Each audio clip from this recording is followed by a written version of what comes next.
ఈ సంవత్సరం సోగ్గాడే చిన్నదాయన అంటూ నాగ్తో అద్దరిపోయే హిట్ అందించిన డైరెక్టర్ కళ్యాణ్ కృష్ణ నాగ చైతన్యతో ఒక రొమాంటిక్ లవ్ స్టోరీ చేస్తున్నాడు. నిన్నే పెళ్లాడుతో తరహాలో ఉన్న ఈ సినిమాకి హీరో హీరోయిన్ కెమిస్ట్రీ కీలకం. అందుకే ముందు చైతు సమంత పైర్ పర్ఫెక్ట్ అని ఫీల్ అయ్యారు.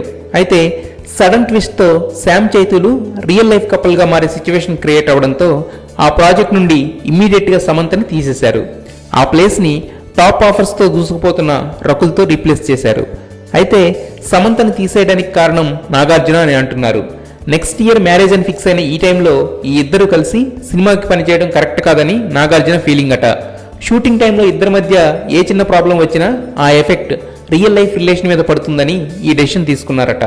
సో నాగ్ జడ్జిమెంట్తో కన్విన్స్ అయిన ఈ లవ్లీ పెయిర్ కూడా బయట మాత్రం చట్టాపట్టాలు వేసుకుని వైఫ్ అండ్ హస్బెండ్ రేంజ్లో తిరిగేస్తున్నారు. మొత్తానికి చాలా కష్టపడి చైతన్య ట్రాక్లోకి తెచ్చిన నాగ్ ప్రస్తుతం అఖిల్కి సక్సెస్ అందించడానికి రంగంలోకి దిగాడు. ఏదేమైనా నాగార్జున జడ్జిమెంట్కి హ్యాట్స్ ఆఫ్ అంతే.